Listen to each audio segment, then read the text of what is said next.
ನಾನು ಹೇಳ್ತಾ ಇರೋದು ಏನಂದ್ರೆ, ಈ ವಿಷಯದಲ್ಲಿ DK ಶಿವಕುಮಾರ್ ಅವರು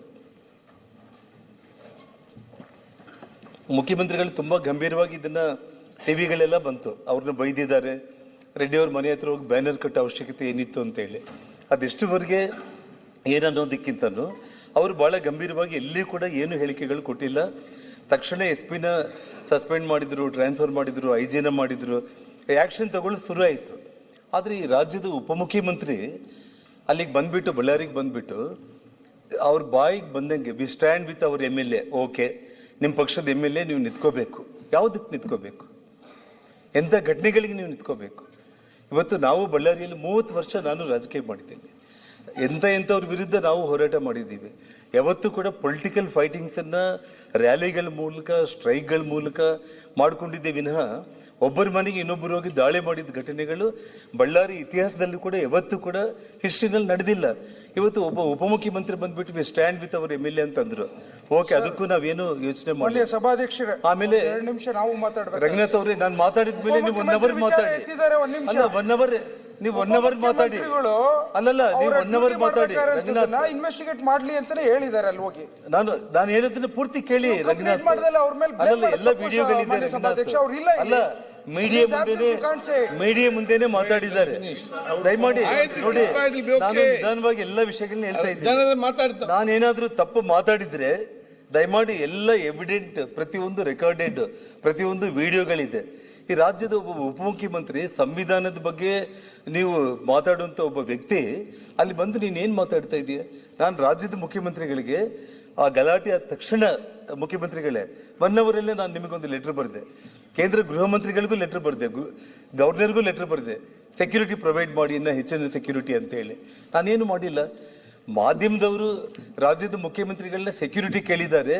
ಇದಕ್ಕೆ ನೀವೇನ್ ಹೇಳ್ತೀರಿ ಅಂದ್ರೆ, ಹೋಗಿ ಇರಾನ್ನಿಂದ ತರಿಸ್ಕೊ ಅಂತ ಹೇಳ್ರಿ, ಅಮೆರಿಕದಿಂದ ತರಿಸ್ಕೊ ಅಂತ ಹೇಳ್ರಿ, ಇಲ್ಲ 100 ಮಂದಿ ಭಾರತೀಯ ಜನತಾ ಪಕ್ಷದ ಕಾರ್ಯಕರ್ತನ ಮಡ್ಕೋ ಅಂತ ಹೇಳ್ರಿ ಅಂತೇಳಿ ಅವ್ರು ಮಾತಾಡ್ತಾ ಇರಂತಂದ್ರೆ, ಈ ರಾಜ್ಯದ ಉಪಮುಖ್ಯಮಂತ್ರಿಗಳಾಗಿ ನಿಮ್ಮ ಆ ಹುದ್ದೆಗೆ ನೀವು ಯಾವುದೇ ಕಾರಣಕ್ಕೂ ಕೂಡ ಗೌರವನೂ ನೀವು ಕೊಟ್ಟಿಲ್ಲ. ಆ ಹುದ್ದೆಯಲ್ಲಿ ಕುತ್ಕೊಳ್ಳೋದಕ್ಕೆ ನೀವು ಯೋಗ್ಯರೋ ಅಲ್ಲೋ ಅನ್ನೋದನ್ನ ನಿಮ್ಮ ಪಕ್ಷ ತೀರ್ಮಾನ ಮಾಡಲಿ, ಅದು ನಮ್ಗೆ ಸಂಬಂಧ ಇಲ್ಲ. ಆದ್ರೆ ಇಡೀ ರಾಜ್ಯದ ಜನರು ಅದನ್ನ ನೋಡಿದ್ದಾರೆ. ಅಧ್ಯಕ್ಷರೇ, ಇದನ್ನ ಮುಂದೆ ಬರೆದು ಇದು ಬೆಂಗಳೂರಲ್ಲಿ ಮಾತಾಡಿದ್ರು. ನೆಕ್ಸ್ಟ್ ಡೇ ಬಳ್ಳಾರಿಗೆ ಬಂದು ಆ ಕಾರ್ಯಕರ್ತರ ಮನೆಗೆ ಹೋದ್ರು, 25 ಲಕ್ಷ ಕ್ಯಾಶ್ ಕೊಟ್ಟರು ಅವರಿಗೆ, ಸಂತೋಷ. ಅಲ್ಲಿಂದ ಬಂದು ಇಮಿಡಿಯೇಟ್ ಆಗಿ ಒಂದು ಪ್ರೆಸ್ ಕಾನ್ಫರೆನ್ಸ್ ಮಾಡಿದ್ರು. ಆ ಪ್ರೆಸ್ ಕಾನ್ಫರೆನ್ಸ್ ಅಲ್ಲಿ ಏನ್ರಿ, ಜನಾರ್ದನ್ ರೆಡ್ಡಿ ಅವರಿಗೆ ಗುಂಡು ಇಲ್ಲಿ ಬಿದ್ದಿದ್ದೇನಾ, ಇಲ್ಲೇನು ಹೊಟ್ಟೆ ಒಳಗಡೆ ಹೋಗಿದ್ದೇನಾ ಅಂತಂದ್ರು. ಪತ್ರಕರ್ತರ ಉಪಮುಖ್ಯಮಂತ್ರಿಗಳು ಮುಖದ ಮೇಲೇನೆ ಕೇಳಿದ್ರು, ಇಲ್ಲಿ ಬಿದ್ದಿದ್ರೆ ಜನಾರ್ದನ್ ರೆಡ್ಡಿ ಎಲ್ಲಿ ಬದುಕ್ತಾ ಇದ್ದೆ, ಹೆಂಗ್ ಮಾತಾಡ್ಲಿಕ್ಕೆ ಆಗುತ್ತೆ ಅಂದ ತಕ್ಷಣ ಅಲ್ಲಿಂದ ಪ್ರೆಸ್ ಕಾನ್ಫರೆನ್ಸ್ ಹೆಚ್ಚು ಕಡಿಮೆ ಆಗ್ಬಿಟ್ಟು ಅಲ್ಲಿಂದ ವಾಪಸ್ ಬಂದ್ರು. ಅಂದ್ರೆ ವಿಷಯ ಏನಾಗ್ತಾ ಇದೆ ಅಂತಂದ್ರೆ, ನಾನು ಹೇಳ್ತಾ ಇರುವಂತದ್ದು, ಇಷ್ಟು ಘಟನೆ ಆದ್ಮೇಲೆ ಈ ಘಟನೆಗೆ ಕಾರಣ ಆಗಿರುವಂತ ಒಬ್ಬ ಶಾಸಕ ಆಗಿರ್ಬೋದು, ಒಬ್ಬ DSP ಆಗಿರ್ಬೋದು, ಒಬ್ಬ ASP ಆಗಿರ್ಬೋದು. ನೋಡಿ, 27ನೇ ತಾರೀಕು ನಿನ್ನೆ ಇಲ್ಲ ಮೊನ್ನೆ ಒಬ್ಬ IPS ಆಫೀಸರ್ನ ಸಿಟಿ DSP ಆಗಿ ಯಾರು ಯಶ್ ಕುಮಾರ್ ಶರ್ಮಾ ಅಂತ ಹೇಳಿ ಅವ್ರನ್ನ ಪೋಸ್ಟ್ ಮಾಡಿದ್ದಾರೆ. ನನಗೆ ಚೀಫ್ ಮಿನಿಸ್ಟರ್ ಮೇಲೆ ಒಂದು ಎಷ್ಟು ಖುಷಿ ಆಯ್ತು ಅಂತಂದ್ರೆ, ಹೋರಾಟ ನೀವು CBIಗೆ ಕೊಡ್ತೀರಾ ಇಲ್ಲ, ಸಿಟ್ಟಿಂಗ್ ಹೈಕೋರ್ಟ್ ಜಡ್ಜ್ ಮೂಲಕ ಎಂಕ್ವೈರಿ ಮಾಡ್ತೀರಾ ಇಲ್ಲ ಅನ್ನೋದು, ಅದು ನೀವು ಏನ್ ಮಾಡ್ತೀರಾ ಅನ್ನೋದು ನೋಡೋಣ. ಇದು ಆಗ್ಲಿಲ್ಲ ಅಂದ್ರೆ ಕೂಡ ನಾನೇನು ಕಾನೂನು ಹೋರಾಟ ಇದೆ, ಕೋರ್ಟ್ಗಳಿದಾವೆ, ಅಪ್ ಟು ಸುಪ್ರೀಂ ಕೋರ್ಟ್ ವರೆಗೂ ಕೂಡ ಹೋರಾಟ ಮಾಡ್ತೀನಿ. ಸಾಕಷ್ಟು ಎವಿಡೆನ್ಸ್ಗಳಿದೆ. ಇದನ್ನ ನಾನೇನು ಇಲ್ಲಿಗೆ ಬಿಡೋ ಪರಿಸ್ಥಿತಿ ಇರಲ್ಲ. ಆದ್ರೂ ಕೂಡ ತಾತ್ಕಾಲಿಕವಾಗಿ ಅಟ್ಲೀಸ್ಟ್ ಬಳ್ಳಾರಿಗೆ, ಈ ಹಿಂದೆ ಕೂಡ ಸನ್ಮಾನ್ಯ SM ಕೃಷ್ಣ ಅವರು ಇರ್ಬೋದು, ಬೇರೆ ಯಾವುದೇ ಮುಖ್ಯಮಂತ್ರಿಗಳು ಇರ್ಬೋದು, ಬಳ್ಳಾರಿ ಜಿಲ್ಲೆ ಅಂತಂದ್ರೇನೆ, ಬಳ್ಳಾರಿ ನಗರ ಅಂದ್ರೇನೆ ತುಂಬಾ ಹಾಟ್ ಆಗಿರುತ್ತೆ. ಒಂದು ಆಂಧ್ರದ ವಾತಾವರಣ ಅನ್ನುವಂಥ ಪದಗಳು ಪದೇ ಮಾಧ್ಯಮಗಳಲ್ಲಿ ಬರ್ತಾ ಇರುತ್ತೆ. ಅಲ್ಲಿ ಸ್ವಲ್ಪ ಒಳ್ಳೆ ಅಧಿಕಾರಿಗಳನ್ನ ಪೋಸ್ಟ್ ಮಾಡಬೇಕು ಅನ್ನೋದು ಇರುತ್ತೆ. ನಾನು ಮುಖ್ಯಮಂತ್ರಿಗಳು ಒಬ್ಬ ಸಿಟಿ DSPನ ಒಬ್ಬ IPS ಅಧಿಕಾರಿನೇ ಅವರು ಪೋಸ್ಟ್ ಮಾಡಿದ್ರು. ಇನ್ನೇನು ಸಿಟಿಯಲ್ಲಿ ಎಲ್ಲ ಕಂಟ್ರೋಲ್ ಆಗ್ಬಿಡುತ್ತೆ. ಒಬ್ಬ ASP ಪೋಸ್ಟ್ ಇದೆ, ಒಬ್ಬ ASP ಪೋಸ್ಟ್ ಅಲ್ಲಿ ಒಂದು IPS ಹಾಕ್ಲಿ, SP ಬಂದಿದ್ದಾರೆ, ಸಿಟಿ DSPನೂ ಕೂಡ ಆಗ್ಬಿಟ್ರೆ ಇಡೀ ಸಿಟಿ ಇವತ್ತು ಏನಾಗ್ತಾ ಇದೆ, ಇಡೀ ರಾಜ್ಯದಲ್ಲಿ ನಡೀತಾ ಇರುವಂತದ್ದು. ಇವತ್ತು ಬಳ್ಳಾರಿಯಲ್ಲಿ ಏನೆಲ್ಲ ಪ್ರತಿ ವಾರ್ಡ್ಗಳಲ್ಲಿ ಕೂಡ ಯಂಗ್ಸ್ಟರ್ಸ್ ಎಲ್ಲರೂ ಕೂಡ ಗ್ಯಾಂಗ್ಸ್ಟರ್ಸ್ ಆಗ್ಬಿಟ್ಟಿದ್ದಾರೆ. ಅಧ್ಯಕ್ಷ, ಈ ವಾತಾವರಣ ಅಟ್ಲೀಸ್ಟ್ ಹೋಗ್ಲೆ. ಅದು MLA ತಯಾರು ಮಾಡ್ತಾ ಇದ್ದಾನ, ಇನ್ನೊಬ್ಬರು ಮಾಡ್ತಾ ಇದ್ದಾರೆ ಅನ್ನೋದು ನಾನು ಹೇಳಕ್ ಹೋಗಲ್ಲ. ನಾನು ಒಟ್ಟಿಗೆ ವಾತಾವರಣ ತುಂಬಾ ಗಂಭೀರವಾಗಿ ನಗರದಲ್ಲಿ 5,000 ಹುಡುಗರು ಯಾರು ಬಂದಿದ್ದಾರಲ್ಲ ಎಲ್ಲರೂ ಕೂಡ ಕಂಪ್ಲೀಟ್ ಆಟೋಗಳಲ್ಲಿ ಆ ಪೆಟ್ರೋಲ್ಗಳು. ಇನ್ನ ನಾನು ಕೆಲವೊಂದು ವಿಡಿಯೋಗಳು ಬಿಡುಗಡೆ ಮಾಡಿಲ್ಲ ಅಧ್ಯಕ್ಷರೇ. ಒಂದೊಂದು ಸ್ಟೆಪ್ ಮುಂದಕ್ಕೆ ಹೋಗೋಣ ಅಂತ ಹೇಳ್ಬಿಟ್ಟು ಬ್ರಾಂದಿ ಶಾಪ್ಗಳು ಮುಂದೆ ನಿಂತ್ಕೊಂಡು 300 ಮಂದಿ 400 ಮಂದಿ ಹುಡುಗರು ಲಿಕ್ಕರ್ ಹಂಗೆ ಕುಡಿದು ಅದರಲ್ಲಿ ಪೆಟ್ರೋಲ್ ಕ್ಯಾನ್ಗಳಲ್ಲಿ ತುಂಬಿಸ್ಕೊಂಡ್ಬಿಟ್ಟು ಆಟೋಗಳಲ್ಲಿ ಹಾಕೊಂಡು ಬಂದ್ರೆ ಪೊಲೀಸರು ಆಟೋಗಳೆಲ್ಲದನ್ನು ಕೂಡ ಸೀಸ್ ಮಾಡುವಂಥದ್ದು, ನೂಕುವಂಥದ್ದು, ಪೊಲೀಸರನ್ನ ತಪ್ಪಿಸಿ ಬಾಟಲ್ ತಗೊಂಡು ಬಂದು ನಮ್ಮ ಮನೆ ಮೇಲೆ ಆಗ್ತಾ ಇರುವಂಥದ್ದು ಇವೆಲ್ಲ ನೋಡ್ತಾ ಇದ್ದೀವಿ. ನಾನೇನಂತಂದ್ರೆ ಇಲ್ಲಿ ಇದಕ್ಕೆಲ್ಲದಕ್ಕೂ ಕಾರಣ ಇಲ್ಲೀಗಲ್ ಆಗಿ ಈಜಿ ಮನಿ ಏನು ಅರ್ನ್ ಮಾಡ್ತಾ ಇದ್ದಾರೆ, ಗಾಂಜಾಗಳು, ಡ್ರಗ್ಸು, ಮಟ್ಕ, ಕ್ಲಬ್ಗಳು, ಈ ಮೂಲಕ ಏನು ಅವ್ರಿಗೆ ಹಣ ಸಿಗ್ತಾ ಇದೆ.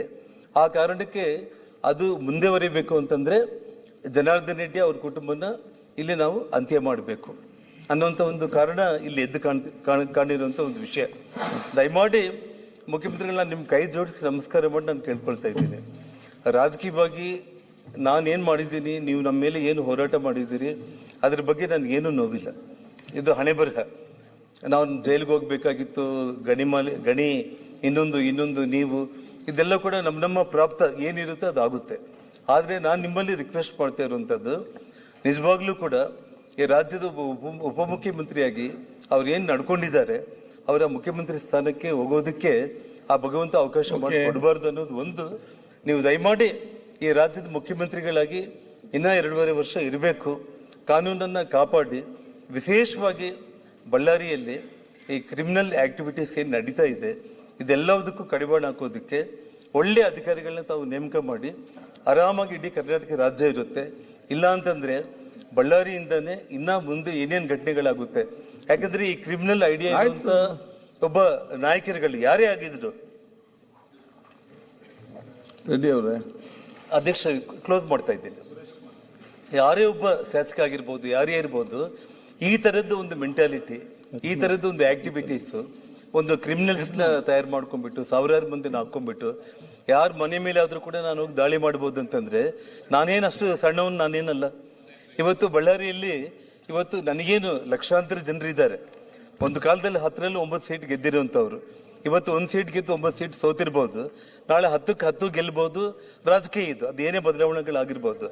ಅಧಿಕಾರ ಇರಲೇ ಬಿಡ್ಲೆ ಇವತ್ತು ಶಾಂತಿ ಅನ್ನೋದು ಬೇಕು. ಬಳ್ಳಾರಿ ನಗರ ದೊಡ್ಡ ಮಟ್ಟದಲ್ಲಿ ಅಭಿವೃದ್ಧಿ ಆಗಬೇಕು. ಬಳ್ಳಾರಿನ ಎಷ್ಟೋ ಕನಸುಗಳನ್ನ ಇಟ್ಕೊಂಡು, ನಾನಂತಲ್ಲ, ಅಲ್ಲಿ ಯಾರೇ ಇವಾಗ MLA ಆಗಿದ್ದಾನೆ ಅವ್ರಿಗಾದ್ರೂ ಕೂಡ ಒಂದು ಕನಸುಗಳನ್ನ ಇಟ್ಕೊಂಡು ಬಳ್ಳಾರಿನ ಯಾವ ಮಟ್ಟಕ್ಕೆ ಭಗವಂತ ಕೊಟ್ಟಿರೋ ಒಂದು ಬಂಗಾರದಂತ ಅವಕಾಶವನ್ನು ಉಪಯೋಗಿಸಿಕೊಂಡು ಅಭಿವೃದ್ಧಿ ಆಗ್ಬೇಕಾಗ್ಲಿ. ಕೊಲೆಗಳು, ಮನೆಗಳ ಮೇಲೆ ದಾಳಿ ಮಾಡುವಂಥದ್ದು, ಇವತ್ತು ಬಾಂಬ್ಗಳು, ಪ್ರೈವೇಟ್ ಗನ್ಗಳು, ಇವತ್ತು ನಾವು 20 ವರ್ಷದ ಹಿಂದೆ UP ಬಿಹಾರಲ್ಲಿ ಕೇಳ್ತಾ ಇದ್ದಿದ್ದು. ಆದ್ರೆ ಇವತ್ತು ನಮ್ಮ ರಾಜ್ಯದಲ್ಲಿ ಅದು ನಮ್ಮ ಬಳ್ಳಾರಿಯಲ್ಲಿ ಇಂಥ ಒಂದು ವಿಷಯ ನಡೆದಿದೆ. ನಾನು ದಯಮಾಡಿ ರಾಜ್ಯದ ಮುಖ್ಯಮಂತ್ರಿಗಳಿಗೆ, ತಾವು ಈಗಾಗಲೇ ಮುಖ್ಯಮಂತ್ರಿಗಳಾಗಿದ್ದಾಗ 7 ಪ್ರಕರಣಗಳನ್ನ CBI ಕೊಟ್ಟಿದ್ದೀನಿ ಅಂತ ಹೇಳಿದ್ದೀರಿ. ತಮಗೆ ವಿಶ್ವಾಸ ಇದ್ರೆ, ತುಂಬಾ ಟ್ರಾನ್ಸ್ಪರೆಂಟ್ ಆಗಿ ಆಗ್ಬೇಕು ಅಂದ್ರೆ CBI ಕೊಡಿ. ಒಂದು ವೇಳೆ CBI ಕೊಡ್ಲಿಕ್ಕೆ ಆಗ್ಲಿಲ್ಲ ಅಂತಂದ್ರು ಕೂಡ, ಯಾಕಂದ್ರೆ ಅದು ಕೇಂದ್ರ ಸ್ವಾಮಿ ಸಂಸ್ಥೆ, ನಂಬಿಕೆ ಇಲ್ಲ ಅಂತಂದ್ರೆ ತಾವು ತಕ್ಷಣ ಒಂದು ಸಿಟ್ಟಿಂಗ್ ಹೈಕೋರ್ಟ್ ಜಡ್ಜ್ಗೆ ಇದನ್ನ ಎಂಕ್ವೈರಿಗೆ ತಾವೇನಾದ್ರೂ ಕೊಟ್ಟು ತುಂಬಾ ಪಾರದರ್ಶಕವಾಗಿ ನಾನು ಇದ್ದೇನೆ ಅಂತೇಳಿ ತಾವೇನಾದ್ರೂ ತೋರಿಸಿದ್ರೆ ನನಗೆ ನಿಜವಾಗ್ಲೂ ಕೂಡ ನಾನು ಯಾವತ್ತಿಗೂ ಕೂಡ ಬಳ್ಳಾರಿ ಇಡೀ ಆ ಜಿಲ್ಲೆ ಜನರ ಪರವಾಗಿ ನಾನು ನಿಮಗೆ ಕೃತಜ್ಞತೆಗಳನ್ನ ಸಲ್ಲಿಸುವಂತ ಒಂದು ಸಮಯ ಖಂಡಿತವಾಗ್ಲೂ ಕೂಡ ಬರುತ್ತೆ. ನೋಡಿ, 1 ತಿಂಗಳಾದ್ರೂ ಕೂಡ ಕೇವಲ 3 ಗನ್ಮೆನ್ಗಳನ್ನ ಬಂಧನ ಮಾಡಿಬಿಟ್ಟು ಅಲ್ಲಿಗೆ ಕೈ ತೊಳ್ಕೊಳ್ಳುವಂತ ಒಂದು ಸ್ಥಿತಿ ಬರಬಾರ್ದು. ಯಾಕಂದ್ರೆ ಇವತ್ತು ಪ್ರೈವೇಟ್ ಗನ್ಮೆನ್ಗಳನ್ನ ಯಾರು ಇಟ್ಕೊಂಡಿದ್ದಾರೆ, ಅದ್ರ ಮಾಲೀಕರು ಯಾರು, ಅವ್ರನ್ನ ಇವತ್ತು ಅರೆಸ್ಟ್ ಮಾಡಬೇಕಾಗಿತ್ತು. ಇವತ್ತು ನಿಮ್ಮ ಪಕ್ಷವನ್ನ ಅಧಿಕಾರಕ್ಕೆ ತಗೊಂಡು ಬಂದಿರುವಂತ ಒಬ್ಬ ಕಾಂಗ್ರೆಸ್ ಕಾರ್ಯಕರ್ತನ ಕೊಲೆ ಆದ್ರೂ ಕೂಡ ಆ ಕೊಲೆಗೂ ಕೂಡ ನ್ಯಾಯ ಸಿಗದೆ ಇರುವಂತ ಒಂದು ಸ್ಥಿತಿ ನಿರ್ಮಾಣ ಮಾಡೋದು ಬೇಡ. ಮುಂದೆ ಬಳ್ಳಾರಿಯಲ್ಲಿ ಇಂಥ ಘಟನೆಗಳು ಆಗದೆ ಇರುವಂತ ರೀತಿಯಲ್ಲಿ ಇಮಿಡಿಯೇಟ್ ಕಾನೂನು ಕ್ರಮಗಳನ್ನ ತಾವೇನು ಕೈಗೊಳ್ಳೋದಕ್ಕೆ ಸಾಧ್ಯತೆ ಇದೆಯೋ ದಯಮಾಡಿ ತಗೋಬೇಕು ಅಂತ ಹೇಳಿ ನಾನು ನಿಮ್ಮಲ್ಲಿ ಮನವಿ ಮಾಡ್ತಾ ಇದ್ದೇನೆ. ತಾವು ಕ್ರಮ ಕೈಗೊಂಡಿಲ್ಲ ಅಂದ್ರೆ ನನಗೆ ಕಾನೂನು ಹೋರಾಟ ಇದೆ. ಆದ್ರೆ ತಾವು ಈ ರಾಜ್ಯದ ಮುಖ್ಯಮಂತ್ರಿಯಾಗಿ ನಾನು ನಿಷ್ಪಕ್ಷಪಾತವಾಗಿ ನೀವು ಎಲ್ಲ ಡಿಪಾರ್ಟ್ಮೆಂಟ್ ನ ಕರೆಸ್ಕೊಳ್ಳಿ ಮುಖ್ಯಮಂತ್ರಿಗಳೇ, ಎಲ್ಲ ಕೇಳಿ ತಾವು ಪಾಯಿಂಟ್ ಟು ಪಾಯಿಂಟ್ ನೋಡಿ, ನಿಮ್ಮ ಮನಸ್ಸಾಕ್ಷಿಗೆ ಯಾರು ತಪ್ಪು ಮಾಡಿದ್ದಾರೆ ಅಂತಂದ್ರೆ ಅವ್ರನ್ನ ಕ್ರಮ ನಾನು ಕೈಗೊಳ್ಳಲೇಬೇಕು ಅನ್ನೋಂಥ ಒಂದು ಯೋಚನೆ ತಾವು ಮಾಡಿದ್ರೆ ಅಷ್ಟೇ ಸಾಕು.